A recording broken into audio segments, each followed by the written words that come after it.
fuck Beyonce and Rihanna. We'll see which one of those things happen first.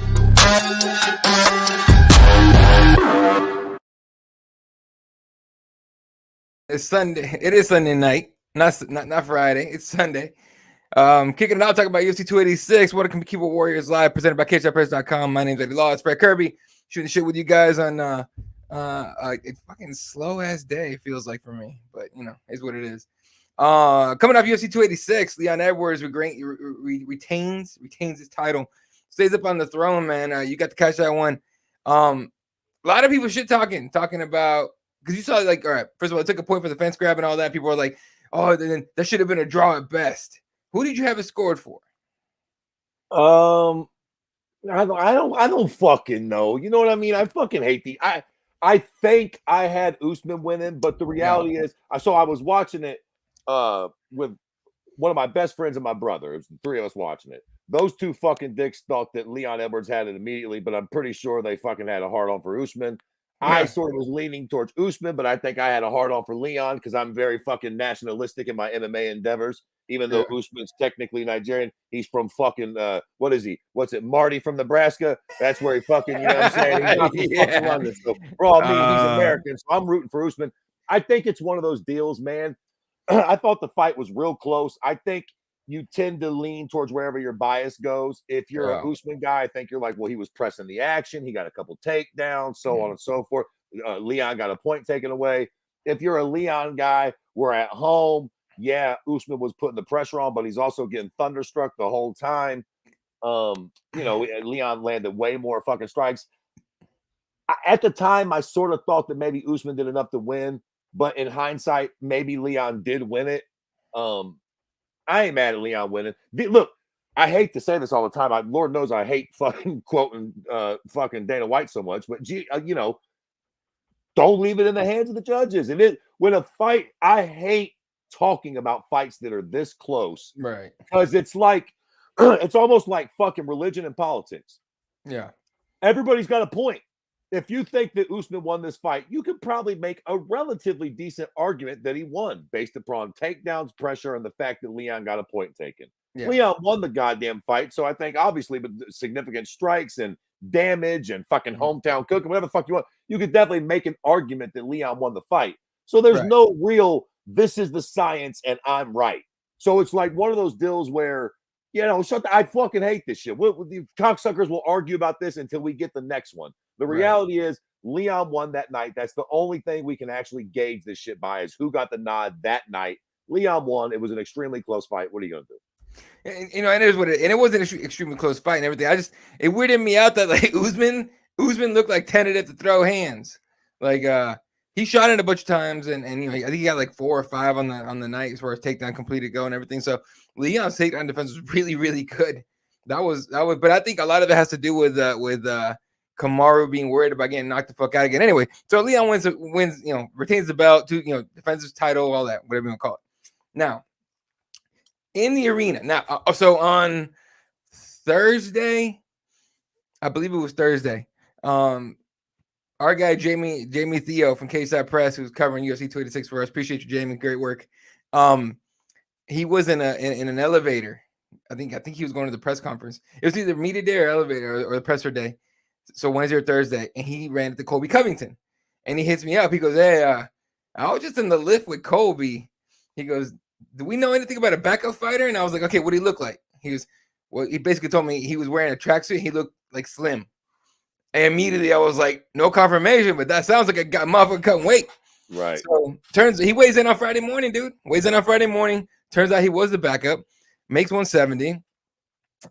He needed the curtain. He told the media in the back during the you know, because they bring in guest fighters and stuff in the media room during the fights, that he cut 18 pounds overnight. Whether that's true or not, I don't know. But he said he cut weight overnight because the UFC asked him the day before that to fly to the UK to be the backup fighter, which to me would be alarming if I heard that, because I'd be like, who the fuck's not making the fight? You know what I mean? Like all that kind of shit. So anyway, all that shit happens. Leon wins, and Colby is nobody jumped higher and screamed louder than Colby Covington after Leon won that fight.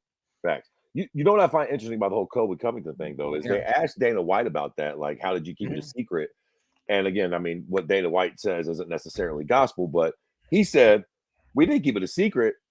We always have a backup for every championship main event. In the last couple of years, yeah. Y'all just never ask. So it just makes me wonder, well, who's the backup? Like, okay, fair enough. Who was the backup for John Jones, Cyril Gahn? Was it Steve Bay? Sergey. Who? Pavlovich. Okay. Big giant fucking I think so. Let me make sure I'm right on that.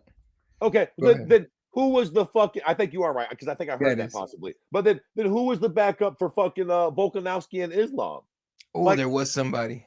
I don't remember hearing the names of these people. Like, if there's always a backup for every championship fight, I think that's a fucking a question that needs to be getting asked at all these pre-fight pressers. Because I'll be knowing, like it's rare that I know who the fucking replacement fighter is going into a championship fight. Now that I think about it, I mean, if I'm thinking about every championship fight this year. Again, I guess Sergey does ring a bell, but other than that, the Islam fight and shit, I don't know who the fuck the backup fight for the backup fighter for that fucking championship fight was. No, well, that one was. Oh, was that Dariush?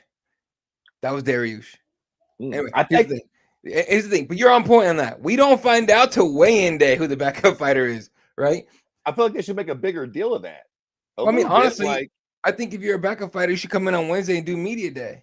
Like, that's we what need to ask you shit. That's what they don't do it. Yeah, that's what I mean, man. You're fucking cutting weight and everything, like, and you're obviously another like well-known guy or girl. This is something that I feel like we should be a part of or some shit. Oh, 100%. But you know how the UFC does. Everything's a state secret. Yeah. Everything. So, yeah, so it's Colby. Oh, okay. So they asked Colby about in the post fight. They asked Colby about Hamza, and of course, he's got to go with the nicknames. Dude, I laughed so hard when he said that. I don't laugh at much of the shit Colby says because it's so cringy, and he does that whack ass like smile, like we're trying really hard to smile, that it's annoying. But that's a good character for pro wrestling. Totally get it. I keep doing you, Colby. I'm not a fan of you, but I don't give a fuck. But when he said, "Oh, you mean cum shot?" Like, oh god, like someone translate it for Hamza and then let them run into each other somewhere. That'd be fun for me to fucking see. But yeah, anyway. But Colby said that he kind of was like, on the Hamza fight. He wants Leon next. Dana White was going in saying like, no, Colby's next. And he said, no matter what, Colby's next. Islam Makhachev tweeted out, I want Leon at 170 in Abu Dhabi. And can Islam just shut the fuck up? You know what I mean? Like, listen, Islam, all these fucking champs, quite frankly, are starting to get on my goddamn nerves. Let me explain something to fucking everybody, just so it's very clear. And I think Francis Ngannou might be learning this the hard way. Conor McGregor is an exception to the goddamn rule. Like it or not, the dude just fucking was. He was able to beat Jose, go right to Eddie Alvarez, fucking star, rode that right into a Floyd Mayweather. All the rest of y'all ain't that. I like Islam. He's a good fucking kid. He seems like, he's fucking got a nice little championship run ahead of him. So, but like, bro, keep your funny ass at 55. You had the little fucking special fight with Volkanovski. You won.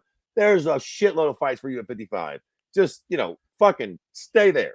For fuck's sakes. Enough with Islam wanting to sue and everybody wanting to fucking go up and go down. Stay in your fucking division and defend your fucking belt a little bit. Merit that. The reason the Volkanovski fight made sense wasn't because of you, Islam. You just got there. It's because Volk's done defend that belt fucking 8 times or whatever the fuck. So he's coming up for a challenge. Bruh, defend your belt a couple times. You ain't fighting Leon yet. Chill out. He's just getting ahead of himself, and I get it. It's everyone's trying to do champ thing, and when Volkanovski was trying to do it, I was like, I'm sick of this shit. But you're on point with that. Unless he won enough fights to merit it, you know what I mean? Right. What's up, Mark? He says spot on the whole backup nonsense. It's only just happened. Plus, they would have to weigh in front of the camera and commission the cameras. Right? Like, get in, let us know who it is ahead of time, and then we could talk to him and shit. But it's like, I don't know what the deal is. It would honestly help them out if they had to use him, right? Like, it would help them out to have a little bit of promotion on that backup fighter if they had to use him. Mind you, I had zero thought that we were going to even see Colby in there, that we were going to need them. But either way. Fucking, what's it called? When you have like what's it called, like a hard take, harsh take, or whatever the fuck. When you have hot take? Hot take. There we go. Hot take. The welterweight sucks. Ooh, I gotta Quite think frankly, about that one. if I'm being honest, like listen, there's a lot of talent. Kamaru and Leon are very talented guys. But if I'm being honest, Yeah. this division gets me about as excited as a dead fish, Jack. I mean, I you know what the most exciting thing about this division was? What? Hamzat. And now And he's now he's gone. gone. He's Yeah. at 85. Yeah, So yeah. I guess Colby does make it sort of fun. Again, let me be clear, bro. Like, because I can keep like, oh my god, you didn't appreciate the sport. Like, the truth is, it's not fun. Yeah. Both of them aren't very fun. This was a title fight. It was a big fucking deal. And I mean, listen, Yeah. for all the cats in London and for English MMA, it was sort of a big deal. But on the Oh, grand sure. scheme of things, man, we ain't pumped. Quite frankly, on some real shit, that fight kind of sucked. Again, hot take. I get it. If you're one of those cunts that sits around studying the X's and O's and talks about Yeah. how fucking, okay, fair. But if you just want to come to a bar, have a couple fucking tastes and say, is this the sort of fight that gets everybody in this fucking bar standing up? Are we Yeah. all on the edge of our seats, not able to wait till this next round? Fucking no. There was a couple good exchanges. Both of them looked clean as shit. When we were having the debate in my house right after the fight, they were like, "Oh yeah, but I think Usman looks a little rough." I'm like, "Where? He doesn't have a cut. He doesn't have a swollen eye. Neither one of these pricks look like they've been in a fight." That's Now, true. I get it. They're both very good. They're both very evasive. Let me ask you something. If either one of these pricks fought that cum shot cocksucker, you think their face looks that clean after 5 fucking rounds? No. No, sir. No, Nope. sir. And that's the type of fucking devastation that I want. Look, Leon's great. I get it. Usman's arguably all-time great, even with these 2 losses. I fucking get it. But there is something about a goddamn savage animal. We'll talk about just a minute, but a Gaethje type character. Gaethje's not exactly the most exciting on the mic, but there's something about him. Well, okay, so I shouldn't act like that. His fucking fighting style is so goddamn compelling that you get excited for this cocksucker to fight, man. I feel like Leon doesn't really have that. Gilbert Burns, love that cocksucker. He don't really have that. Colby's like the only cocksucker at 170 that's actually good, that you actually sort of give a fuck whether you want to see him get beat up or not. Like he's a great chap. You know what I mean? I want to see him lose because he's English, but I don't necessarily hate him. I don't love him. And that's the worst part. He's just sort of there. He's just there. That's the thing. And I was about to shit all over your take, but you're kind of on point when it comes to compelling, right? Like talent wise, it's 170 talented as shit. Kamaru Usman, Leon Edwards, Colby Covington, Hamzat's moving up probably. Bilal Muhammad is talented as they come. Gilbert Burns, Shavkat Rachmanov, Wonder Boy, Jeff Neal, Sean Brady, Vicente Luque, who we haven't seen in a minute. Jorge Masvidal's there. Like plenty of talent. Like there's like three of those names that you may give a shit about, and one that like says 2 guys. Okay, 2 guys are compelling: Colby. And Jorge. Like, to your point, Shavkat Ramanov, Gilbert Burns, Bilal. Tons. It's of talented talent. Yeah, absolutely. But who gives a shit about their fights? I hate to agree with you on that one. Like, if you are just not even a casual, if you just like I watch them all the time, but I don't really like dig into it. I don't watch all the interviews. I don't like you don't give a shit about those guys. Like the hardcores love Gilbert Burns, they love Wonder Boy and stuff like that. But either way, man, that's a good point. I really wish Hamzat could get his shit together and make 170, because you're right, he would wreck house. And then if he became champion and he was like, I want to go up and fight the 85 champion, yeah, do that shit. Like, come on, boy. Like, you know what I mean? Whoever's the 85 champion there, let's go. Him against Pereira, let's go. But it's just that one thing where everyone just wants to. I don't want to say the easy way, but he don't want to. I don't know what the deal is with the cutting weight to 170. But either way. And here's the thing, I don't think there's an answer for that. You can't change that. Wonder Boy's Wonder Boy, Shavkat, Gilbert. These they are. I'm not saying they need to change, but I'll tell you this. Hamzat leaving 170 hurts all of them. Oh, sure. Leon, that hurt. Bro, Colby will be a good fight, but Hamzat's the fight. Even if he wins, that's the fight you want, because that's the money fight. He's your Conor McGregor. Him going to 85 fucks y'all, because that's the money fight. The money fight just fuck. If I was fucking Leon, boy, I would have been calling Hamzat's name. I would say, fuck that 85. Come on, Hamzat, because I want to beat you. Because that, bro, beating Hamzat, you finish Hamzat right now. That speaks volumes. Don't go to 85, homeboy. Hit that Jenny Craig and come holler at Daddy motherfucking Leon. Come to fucking England somewhere and get this work. Because that's you're letting your money fight go on somewhere. Don't get me wrong, Colby's the next best thing, which if we want to talk about it, Leon already shooting himself in the foot on that one. Boy, see why I can't stand British motherfuckers. They're too goddamn nice or reserved or some bullshit. Yeah. Leon already talking about, well, to be fair, I don't think he merited it. He hasn't fought in a year and a half. What would he meant? Who gives a fuck, Leon? That's your money fight. Yeah, that's a money fight. That's a money fight. The other fight that I would love to see, and it makes no sense whatsoever, but if we're talking about fights that don't make any sense, fuck it. I'm not mad if Conor beats the living dog shit out of Chandler. And so let me get that the English bloke over. Let's fight in Dublin. Something crazy. Because you know what Leon would say? Yeah. What's that pay? Yeah, I'm gonna do that shit. I'm from Birmingham. All right. I grew up with nothing. Let's do this shit. He would take that fight any day. And I think, look, we're at the point where Conor hasn't been performing that great. He's still the guy everyone should be calling out. That's nuts. Yeah. Well, and you know what's crazy about that? I think Conor has a better chance at beating Leon Edwards than he does Islam Makhachev. Yes. I think absolutely. I think Leon will think, all right, Playboy, I'll kickbox with you. And I think those are the type of fighters that Conor might fuck around and surprise and knock you out. The guys that think Conor's so far off gone that I'll just casually strike and box with you, I think those are the guys that Conor might fuck around and sneak and knock out. And Islam, that's like, okay, boom. Like, that's a dangerous fight because Islam ain't gonna fuck with him for too long. Right. He gonna fight his fight. But a guy like Leon that would probably think, man, you're small, you're washed up, and I'm a better kickboxer. I do your thing better than you. I think he could fuck around, surprise Leon. Whether they actually give him that fight or not, I don't know. I think even then, I think to me, to be fair, I still think the Islam fight, he doesn't deserve it. But if Conor knocks out Chandler, do the Islam fight. I mean, you talk about bad blood. Bring Habib. I still think, again, dude, as highly, we've talked about this before, as highly unlikely as it is, if Conor can get that fight and hurt Islam and like knock him out or open him up, have him leaking, make him stop on the stool. I don't know if it would actually bring Habib out of retirement, but I can tell you this. Big ifs, but if Conor beats Chandler and that happens and Conor gets that belt at 55, I get a weird feeling that Habib, that's the one thing on earth that Habib will be like, fuck it. Sorry, Mom. I can't stand for this. This little Irish prick, we got to get this motherfucker. This little prick cannot come back and beat my brother, take that belt and start shooting his mouth off. Fuck that. I'm coming back and getting the belt for Dagestan. This will not stand. And if that happens, again, major ifs, by far biggest fight in UFC history. Oh, easily. Possibly. And that will be fucking huge. And to think that Conor's two clean fucking left hands away from it. It's fucking insane. Like, to think that he's still that relevant is fucking nuts. But he's doing what he's doing. All right.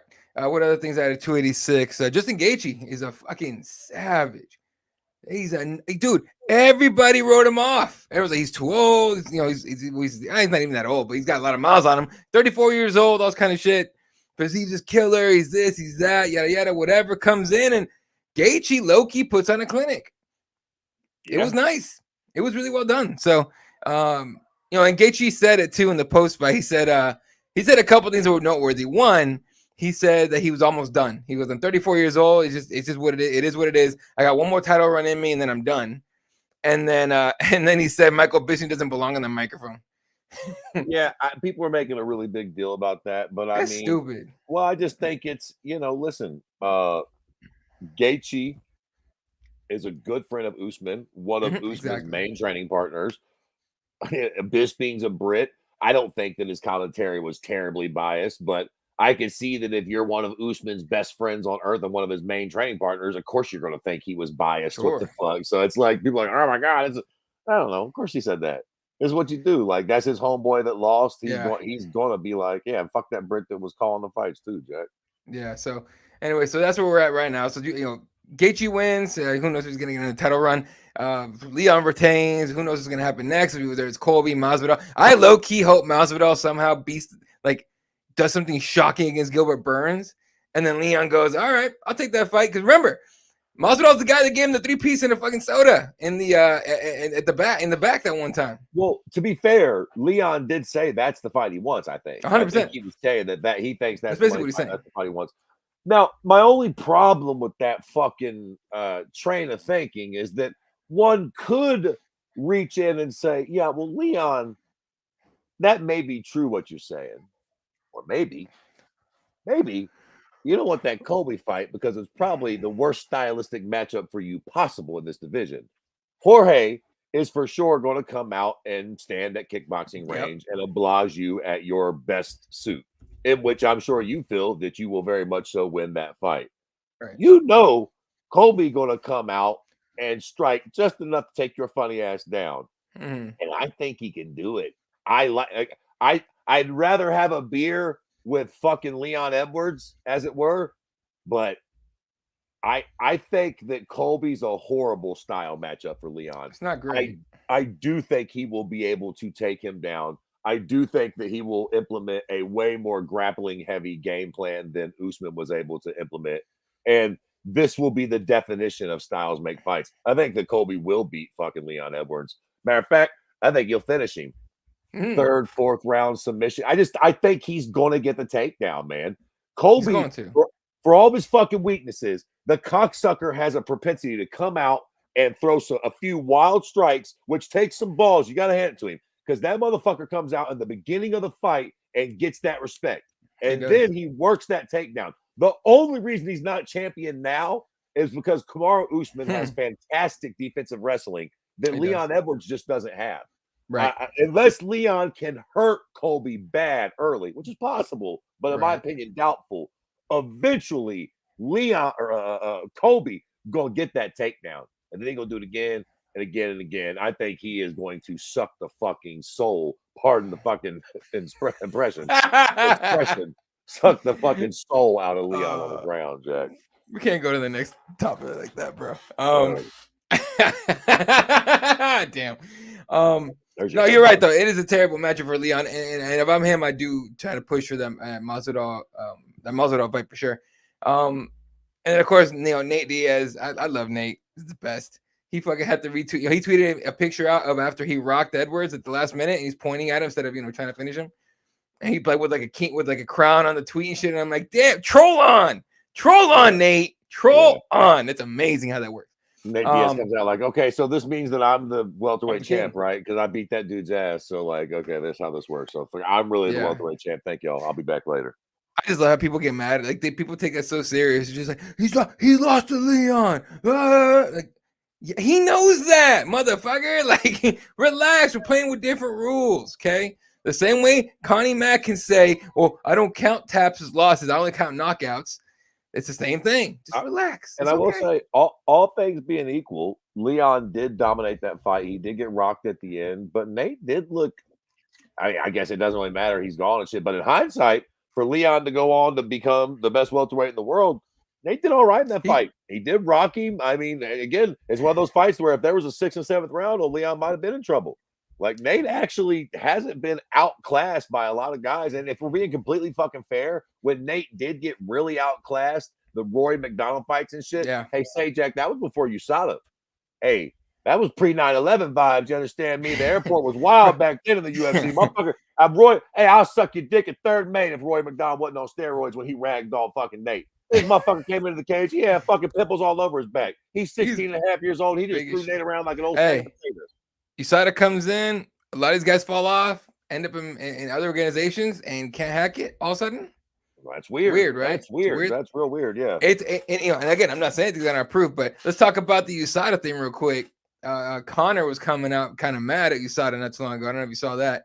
Let's see if I can find this fucking graphic that I had on it, but Connor was not happy with USADA, right? Basically, it sounds like there's like a I don't know how to put it. Almost like a standout between the UFC and USADA, right? So allegedly, Connor hasn't been in the USADA pool yet, which we can all speculate to why. It doesn't really matter. Conor basically insinuated, I don't think he's come out and said anything clear, that that he's been allowed to, to coach the Ultimate Fighter and all that, and be available for fights and book a fight and all that by the UFC without having to be in the pool. Which again, make what you will of that. He says all he needs is 2 clean tests, and USADA goes, yes, you need 2 clean tests and 6 months in the program. And the UFC is going to try and be like, nah, you can forget that 6 months, bro. First of all, you and I both know that's going to happen. They're going to be like, nah, you can forget the 6 months. But USADA is very publicly coming out saying this shit. It's kind of wild. And so Conor's not happy with USADA. I mean, didn't Brock Lesnar just say fuck that rule? He did. Brock Lesnar did, and Misha Tate. So they're gonna do it for Conor. Yeah. They're gonna do it for Conor. I don't even know what we're talking about. If they let Brock skip that, was it for 200? That he just came in and skipped it? Dude, he just showed up. He showed up. He had just finished wrestling. Yeah. That was the one because he came in. Remember, he was like, it was the whole reason Ariel cried for 2 hours on the streams because he thought his career was over because he broke that news. Yeah. Right. Okay. So yeah, like it's funny that USADA's coming out and being like, nah, we ain't going X, Y, and Z. Like, man, yeah, y'all are. Y'all did again, like, I don't even know what we would even be surprised about that. Y'all did this for fucking Brock Lesnar years ago. So if y'all like, listen, man, let's just be very, very, very fucking clear about this. At the end of the day, everybody's a fucking scumbag. Everybody just wants money because it's what makes the fucking world go round. At the end of the fucking day, there are a few names in this sport that generate lots of motherfucking greenbacks, and they're gonna get the goddamn. They won't get the rules broken. Don't get me wrong. Conor can't come into the fucking cage with a baseball bat, but they are going. Listen very clearly, guys. Certain people in life, not even just the fight game, but definitely the fight game, but in life in general, there are going to be people who get the rules bent for them. Oh, sure. Period. In every facet of life, that's your job, in the court system, it's just the way it is, man. People, again, you can't break the rules. You can't just go around killing people on the street. Right. But there are people they're going to bend the rules for. Conor is one of those people. The cocksucker generates millions and millions of dollars when he fights, and that just makes the fucking the waters part. So USADA can flex a little muscle if they want, but at the end of the day, they are employed by the UFC. So how do you think this really works? Are they going to be like, fuck that, we want this done, or we will walk away from your money? Or are they going to be like, you know what? We do a lot of business together. This is one guy. Okay, fine. Do what you got to do to let Conor fight so the UFC can make their fucking millions of dollars, and then we'll really enforce these hard rules on all the rest of these fucking dickheads. And that's just it. Is that fair? No, of course it's not fair. Is life fucking fair, you assholes? No. Welcome to the fucking real world. Like, yeah, Conor's going to fucking sneak in and pull some bullshit. Of course he is. Yeah. No, so, they're going to let it happen. It's going to happen. Oh, it is. What's up? What's next for Usman? A big fight. You gotta give him. Let me see who the fuck is Usman's number 1. He's probably gonna drop to like 2. So Colby's gonna be number 1 contender probably. Did they book Bilal? I feel like they did, but I don't know who the fuck he would be booked to get. Oh, I heard they're trying to do Bilal and Shavkat. Oh God, really? That's what I heard. I think that's what Dana White said. I think he said they were trying. Dude, how hard at the press conference? They're trying so hard to like end Bilal. They do not want Bilal up there, bro. Bilal is the new Neil Magny. Exactly. They're like, say, Jack, we can't have you being champion, so we got to eventually find somebody who can beat your monkey ass. They found it with Neil. Neil was whooping some folks at first, but then eventually they found a couple of folks to whoop Neil's ass. We'll see if they can do it with Bilal. See what they can do. I would like Usman Bilal if they don't make the Shavkat fight, or Usman Shavkat, right? Because either Usman proves he can still hang with the young guys, or Shavkat goes, yeah, I'm gonna beat this guy. You better give me that title shot next. Shavkat Usman is real fun, but I don't love it. Not name-wise. Because, well, it just I feel like it could be a big fight for the future. Like that, I feel like, at that point, we fuck ourselves. Either Shavkat gets a little stone, take a little polish taken off of his undefeated record, or Usman is sort of like way back of the fucking line. But to Right. be your fair, Usman's fought everybody else. He's fought fucking Jorge twice. He's fought fucking Gilbert Burns. He's, Right. Hamzat's fucked off. I guess if you really wanted to sort of, I don't know, throw Usman sort of we could give him Wonder Boy, Yeah. like a bit of a softball, like a sort of win a fight and get back going. And I mean, I guess Wonder Boy give him one last shot at glory. Yeah. I want Usman to be gone for like a minute. Just don't come back for like Yeah, a good 7-8 months. Take time off, reheal, and I'm sure he's thinking about that as well. wouldn't be the worst thing. It'd be smart. You know what I mean? Like what is it? Absence makes heart grow fonder. I think that'd be a good idea. But I will Watch say this. this. Uh, I will say this. He might not won the fight, but the fight was incredibly close. very So much. I don't think it takes too much fucking shot. You know what I mean? It ain't like he got fucking finished or outclassed or some shit. You can make an argument that he won the fucking fight. So whatever he does next, it needs to be still like top of the fucking tier. You know what I mean? Top Oh of the yeah, food chain. He's still right there at the very, very top. So 100%. And then because Otis asked about it, or he's talked about it, he goes, Mokaev's knee has to be destroyed. It has to be. So I don't know if you caught this fight at all, but it was a good ass whooping that Mokaev was giving Filio, Jafel Filio. yeah. And he was whooping his ass up and down. And Filio was like, give me that knee real quick. And you can see it right there. The bend. Yeah. I've been put in a situation. I've been putting knee bars before, and I tapped, but as they were extending it, because fuck that right there. That is painful. So, I know Makai was talking that tough and shit in the back, but he left on crutches. We have pictures of that. And in fact, right there on the right side, right behind the letters, he's on crutches, but he's gonna be out for a minute. So let's just relax. But that kid's he's good. He's got a bit of a beef with Jake Hadley, who won last night as well. So we'll see. Yeah, his knee looks fucked. Ooh, I didn't think about this one. Why didn't I think of this one? Well, I thought about that immediately, and that's again sort of, you know what I mean, like do it at 85. But he well, do it at 85. Usman can fight at 85. He could. I mean, maybe. But if Hamzat's going to 85, I feel like he needs to fight a.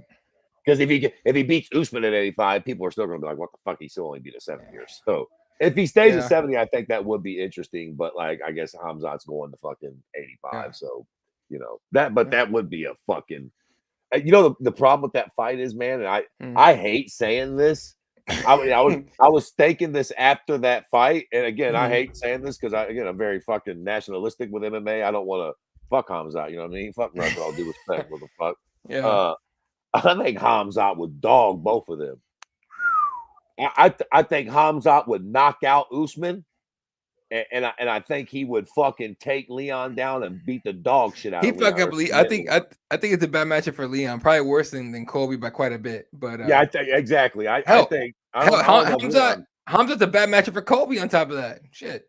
I think he would hold his own for he would hold his own for like a little bit, for like a round. And then we'll find out what the fuck is up after that. But I think Hamzat fucks him up.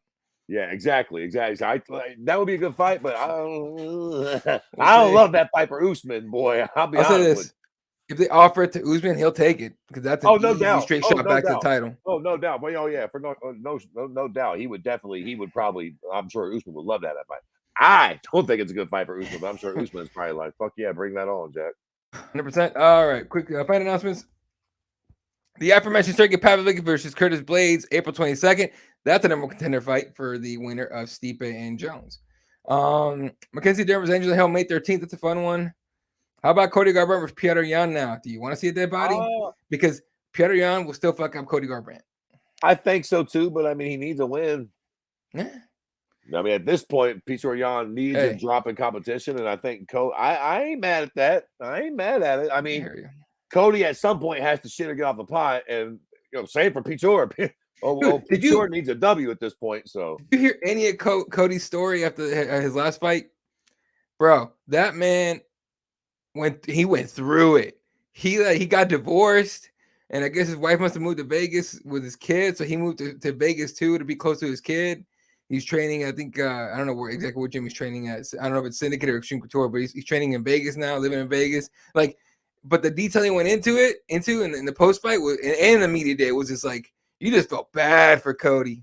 And he was like, I honestly, he's one of the most open guys or open times I've seen him speak on camera. That was pretty dope. So if you guys want to go check that out, YouTube at Cageside Press and scroll down to his last post fight and media day. Jalton Almeida versus Jairzinho Rosenstruck for May 13th. That's a fucking fight. That'll be fun. Kevin Hahn versus Diego Ponzinibbio, UFC 287. Okay. That'll be fun too. Max Holloway versus Arnold Allen, April 15th. I'm gonna be there in Kansas City for that one. And Jack Della Maddalena versus Vicente Lucas being discussed. I ain't mad at that. That's a good fight too. Jack Della Maddalena. That motherfucker's coming on, Jack. That's a jump in competition there for Jack. But I like Jack. Jack's good. He deserves it. Oh yeah, he deserves it. Yeah. JDM's a bad dude, man, and Vicente Luque needs to win badly, so why not? Yeah, that's actually that seems like a really good matchmaking. To be fair, no, for sure. All right, we can go ahead and talk about it. All right, so I am not one for people getting outed without that being their choice, and we've seen plenty of examples recently. One from a media member, and then one recently this last weekend there was a video put out of somebody giving a dude fellatio, with whatever, and people were saying it was a certain fighter that used to fight or train in Kansas City, and then he was forced to admit it, and basically he got outed as bisexual on Twitter. And we're talking about Jeff Molina. The way that happened, man, like I still don't know the backstory. I haven't seen it. I don't want to. It's just one of those things, man. It's really fucked up that he had to get outed like that in a very macho or masculine sport like MMA, dude. And everyone knows that about you. Like we've seen and heard fans see some crazy sideways shit. It's that was a rough way for that shit to happen. Yeah, man. But again, bro, we've talked about this before too, and I think this is fucking badass, to be honest with you. Like I had not heard about this story. Yeah. And we were talking briefly before we went live, and you were telling me about it. And just my natural first question, I was like, was he catching or pitching? Was he getting his dick sucked, or was he the one doing the sucking? And you're like, yo, he was doing the sucking. That's what they were saying. At first, I was like, oh fuck, that's fucking one thing to fucking catch a fucking heady from somebody, but fucking to be the one down there fucking doing the sucking, that takes a real fucking man. So I've been waiting for this moment for a bisexual or gay fighter to come out and sort of admit it and embrace it. What was the cat's name? Jeff Molina. Jeff Molina.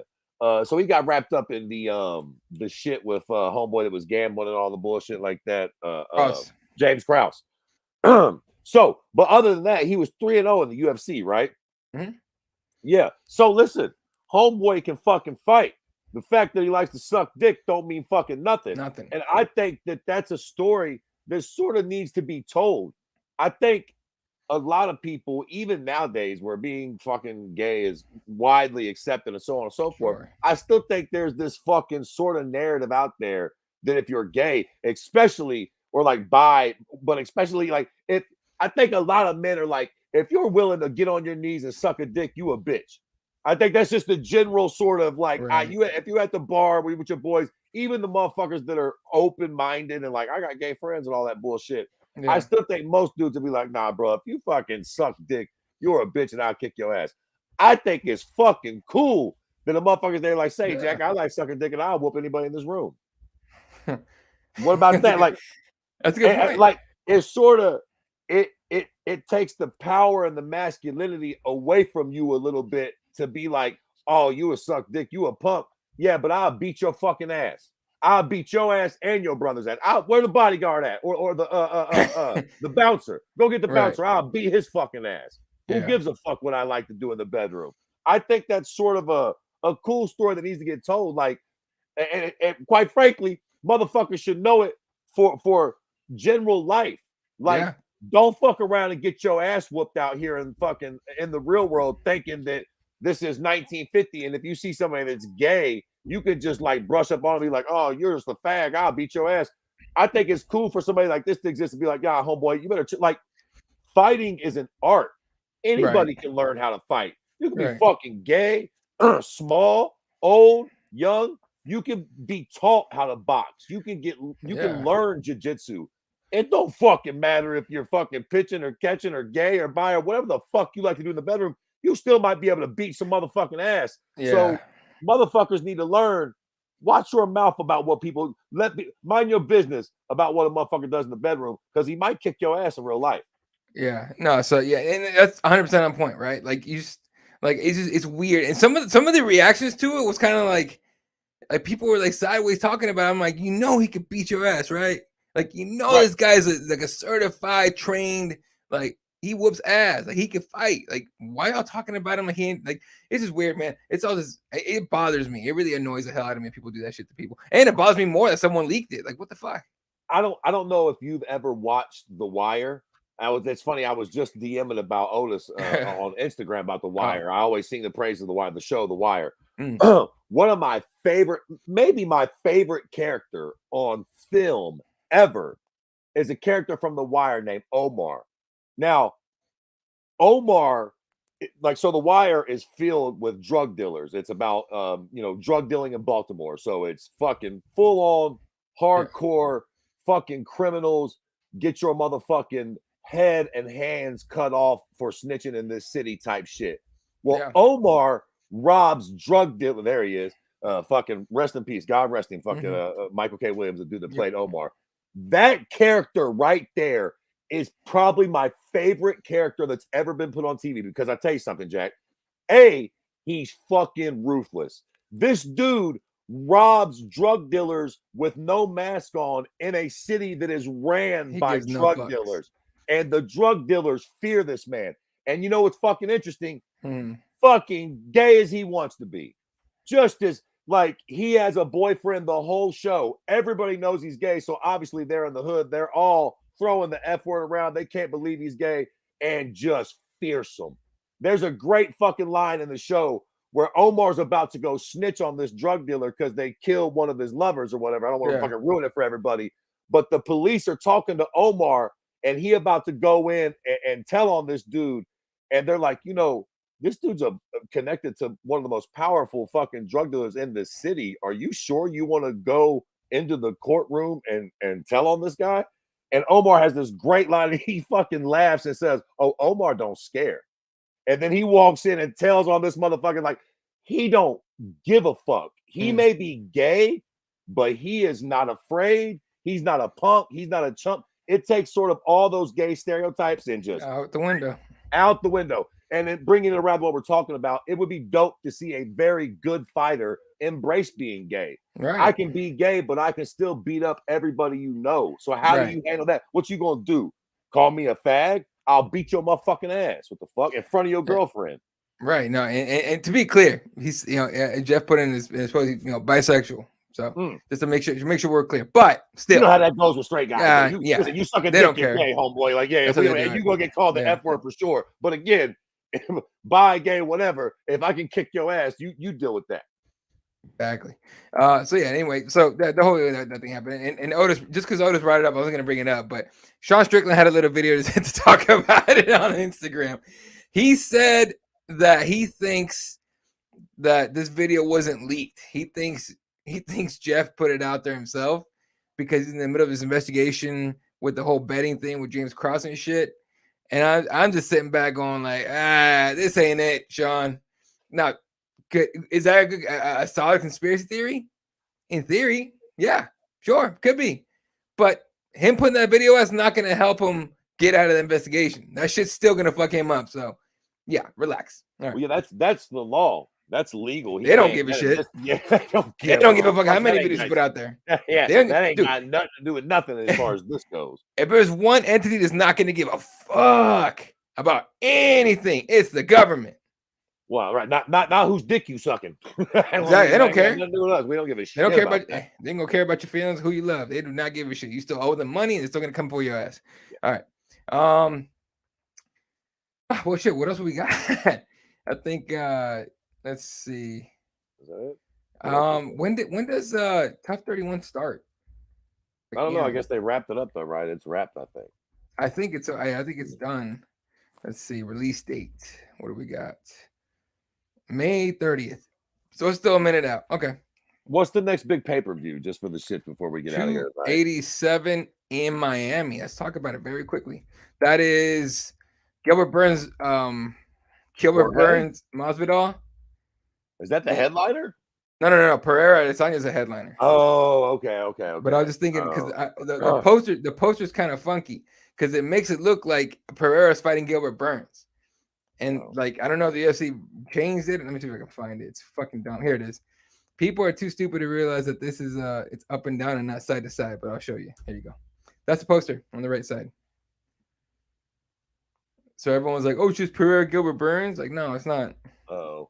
Yeah, and they get so much shit about this, and I get it. They're running a multi-billion-dollar corporation. You got to cut some slack somewhere. But boy, the UFC posters have always lacked, haven't they? They've always been just sort of trashed them posters. You know how much talent is fucking out there, dude? Oh, I know. Motherfuckers on Twitter just eating their poster guy up. Yeah. Anyway, Rob Font or Adrian Renaz, UFC 287. That's a massive fight for both men. Massive. Yeah. Oh my! I can't wait for that one. Honestly, 287. I'm pretty hyped for that card. I'm probably more hyped than I was for 286. And I was hyped for 286. I thought it was gonna be a fun one, and it was. Pereira, Adesanya, Gilbert Burns, Jorge Masvidal, Rob Font, Adrian Renaz is the third fight. Damn. Okay. Kevin Hahn. Yeah. Kevin Hahn, Ponzinibbio, and then Raul Rosas Jr. against Christian Rodriguez. Nice. Is the very good starter. Gastelum, Chris Curtis is the featured prelim. That's a good fight. Chiesa against the Leech. Michelle Watterson returns against. Damn, they kind of stacked this card. I'm not gonna lie to you. Yeah, it's a good card. That's actually really good. Jared Mearshart's on the fucking early prelims against Joe Piper. All right, yeah, solid card, solid fucking card for sure. Real quick, last minute check of the headlines, man. But I'm glad they're doing the Adesanya Pereira rematch so quickly. I don't want to wait for that. I want to get that out of the way. I feel like they need to get that one. Just get it figured out, get it squared away. Like I wouldn't say it wasn't controversial at all, but the fact that fucking Adesanya was essentially winning the whole fight right up until the moment he wasn't does make me want to. I feel like Adesanya deserves one more chance to make this right, but I like the idea of this fight because this is it, right? Mm-hmm. Like, this is fucking for all the marbles, Adesanya. If you're an Adesanya fan, this is by far the biggest fight of his career. Like, he fucking, I wouldn't say he has to get this one because it's not like he's going to be bare knuckle boxing if he doesn't, but this is massive for his legacy. He fucking needs this one. And quite frankly, he sort of needs it emphatically. If he barely beats him, you can almost beg for a fifth or a sixth. He needs to fucking finish this guy and put an explanation point on it. Like, fucking done with this cocksucker. Every time he wins, that was some luck there at the end. Bullshit. I'm about to finish this dude in the first fucking round. Walk through this fucking guy and prove to y'all I'm who I said I was. Yeah. Big Tony said Leon Edwards should be on the undercard. You mean the co-main? The Jones Stipe card. It reminds me of the old days and stroke. Did you have a stroke while you were writing that? God damn, bro. Yeah, I don't know what that was. I hope you're okay, Big Tony. No, but I get what he's saying though. Like Leon Edwards on the co-main will be on International Fight Week. It would have to be Colby. It had to be Colby. But yeah, that and a John Jones card, like John Jones and Stipe, that's fucking. I was thinking about that today. That's such a big fucking fight, man. If I'm sure they'll be able to make it. But boy, that's a big one, man. That's massive. Anyway, all right. Well, if that's all we got today, very quickly, your thoughts. I don't know if we talked about Davis Garcia. Oh shit! That Gervonta Davis, Ryan Garcia, they signed the contracts. Fight's supposed to happen on April something or other. I can't remember off the top of my head. But it's real soon. It's real soon. They had two or three presses already. Gabriel Gonzalez from Cageside Press was able to go to the one in LA. He got us a couple interviews. So go to youtube.com/@Cageside Press, and you can find those interviews on there. But for a sport that rarely puts on like the top talents, I'm not gonna say Garcia and Davis are 1-2, but goddamn is Garcia good. And Davis being the tank, that's a good fight. What do you think of that fight? That's a great fucking fight. And it's got it all, man. Like they're both undefeated. They're both relatively young. Ryan Garcia has this massive social media following. Huge following. Tank is like the new school or what have you. Yeah, man, it's funny, bro. When boxing is at its best, when boxing is good, it actually is sort of right up there with MMA. Yeah. I love fights like this, but it also fucking sort of pisses me off just a little bit because it just sort of reminds me of how good boxing could be if Yeah. these fucking cunts could just get their shit together. Because right now, man, you could make a boxing card, and the goddamn shit rats in boxing will never ever fucking do it. But you could, uh, bro, imagine a card where you got Gervonta Davis and Ryan Garcia. You got fucking Errol Spence Jr. and who's the other fucking prick? Terrence Crawford. Terrence Crawford. You got Tyson Fury and Alexander Usyk. You got Canelo Alvarez and whoever the fuck he's trying to fight. There are actually a lot of fucking names in boxing that you could build these massive sort of cards around. And to be fair, I understand that I just named off 3 massive pay-per-view headliners, and they would never sort of do that together. But boy, wouldn't it be special if they did just one good time? God damn it, cocksucking boxing, please. Like just one card where we get Davis and Garcia as the co-headline to a Tyson and a Usyk.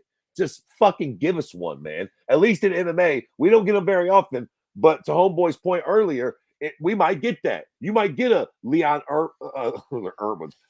Edwards versus Colby Covington on the same card as a John versus Stipe. That's a fucking great fucking card. Yeah. Like they could actually do that in boxing, man. The names are still there. They just don't want to. It's so they can barely do this one, let alone a couple of these on one fucking card. Yeah, part of me believes we're not gonna get this fight. Somehow something's gonna happen last second. This fight's gonna fall out. I really do think so, but I don't know. We'll see. Homeboy from the UK watcher, and I ain't even gonna. I think this is a trick to get me to say your fucking screen name, but shout out to you for jumping on and saying what's up. He says Ngannou versus Joshua ? Do you think this should happen? Big AJ fan watching from the UK would appreciate a shot, bro. Ngannou Joshua. I mean, I don't know. Listen, I wouldn't act like I Ngannou Wilder. I would. I'm not going to act like I wouldn't watch it and be a little excited about it. But the problem is, I feel like Joshua. I feel like any of those top 5 boxers beat the dog shit out of Francis. And they box him. They box him. Yes. And going into it, will I be kind of excited? Will I buy into the bullshit narrative that maybe Francis can land the big one? Of course I will. I'm an MMA guy. Like I'll play along. But what ultimately will end up happening, we've seen this movie a lot of times. Yeah. Francis will fucking find out quick, fast, and in a hurry that boxing is not MMA. Not the same. And again, bro, let's be very clear. At least Conor was riding 2 consecutive knockout wins with these here over legends in MMA. So he rode, knockout wins with these things into that fight. Francis's last fight, he had to wrestle to win. So it doesn't I'm here for it, but I feel like he's going to get the piss beat out of him by whoever he fights. If they do Anthony Joshua and Francis Ngannou, I'll watch, but it's sort of a waste of time. It ain't going to get Anthony Joshua fuck all in the boxing world. And I mean, I guess if Francis happens to fucking beat Anthony, look out. But Anthony's going to come out and put a clinic on Francis, and then all the boxing purists will go, so? That dude ain't never had a professional boxing match before. Of course you did that. Oh, you're right. So, no, I know. I think it's, I just want to see Francis get paid and everything. I'll still watch anyway. But if they do Ngannou Wilder for whatever reason, that's a fun ass fight that gets him paid. I'm like, hell yeah, I want to watch that. Because Ngannou couldn't knock out Wilder. It's happened. So, anyway. All right, then, boys and girls, it's going to do it for us tonight. Appreciate y'all jumping on a Sunday night. Shout out to everybody. Homeboy from the UK, Big Tony, Otis. I know Santiago was here earlier. Everyone that tunes in, we love the hell out of you guys. Make sure you hit subscribe, like, tell your friends about it, leave a comment, all the stuff. This is now going to be on audio. We are on Spotify now, Cageside Press. So search Cageside Press on Spotify. You'll find us on our way to Apple and everything else. So we'll be there soon. On that audio stuff, you'll have Keyboard Warriors, Cageside Live, and all exclusive interviews will be on there as well. So right now, I think we have Sullivan Cauley, Archuleta, who's fighting at Risen, in whatever the Risen belts or whatever. He's fighting for Risen in May, I think. And then Aspen Ladd's on there. Oh man, Marlon Moraes and somebody else. So if you guys want to interview stuff like that, go hit that up. weekly. We have shit going on there interview-wise weekly for sure. All right.